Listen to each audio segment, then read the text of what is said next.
Reel video বানাতো মা। হঠাৎ একদিন 2 বছরের শিশুকে বাড়িতে ফেলে উধাও মা। সেই থেকে মুখে খাবার তুলছে না ছোট্ট শিশুটি। সঙ্গে রয়েছে মায়ের একটা পাসপোর্ট সাইজের ছবি, আর সারাদিন সেই ছবির দিকে তাকিয়েই চোখের জল ফেলছে 2 বছরের এই ফুটফুটে শিশু। কিন্তু আমার ফোন তখন ঠিক মতন কথা বলে না। তখন আমি আসার জন্য অনেকবার অনুরোধ করি, পঞ্চায়েতকেও বলছি, পঞ্চায়েত দিয়ে ফোন করা হয়েছে, পঞ্চায়েতকেও একই কথা বলছি আমি যাব না, ঠিক আছে। তারপর যাই এভাবে 10 মাস কাটে গেল।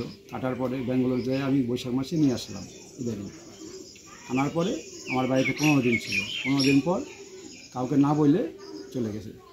কবে গেছে? কতদিন আগে গেছে? এটা গেছে আজকে বুধবার গেছে, বাংলা 27 তারিখ। জানা গেছে গত 14ই মে বাড়ি থেকে বেরিয়ে আর ঘরে ফেরেনি ধূপগুড়ির কুরসামারির অন্তর্গত ময়নাগুড়ি থানার গৃহবধূ উন্নতি রায়। মায়ের ঘরে ফেরার অপেক্ষায় এখনও রাত জাগছে এই ফুটফুটে 2 বছরের ক্ষুদে শিশুর। 5 বছর আগে এলাকার গোবিন্দ রায়ের সাথে প্রেম করে বিয়ে হয় কৃষ্ণনগরের ধর্মতলা এলাকার উন্নতি রায়ের। তাদের 2 বছরের একটি ছেলে সন্তানও রয়েছে।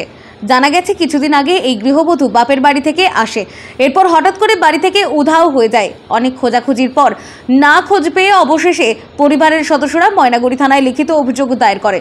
তবে কি পরকীয়ার কারণে বাড়ি থেকে উধাও হয়ে গেল তা বুঝতে পারছে না কেউ। পরিবারের দাবি, উন্নতি রিল ভিডিও বানাতো, আর মা না থাকায় 2 বছরের শিশু সন্তানকে নিয়ে বিপাকে পড়েছে স্বামী গোবিন্দ রায়।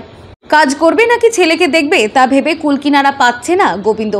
সেই থেকেই শিশুটি মুখে কোনো অন্ন নিচ্ছে না। সারাদিন কান্নাকাটি করে মায়ের ছবির দিকে উদাস হয়ে তাকিয়ে সারাদিন বাড়ির লোকজনদের একটাই প্রশ্ন করে, মা কবে ফিরবে।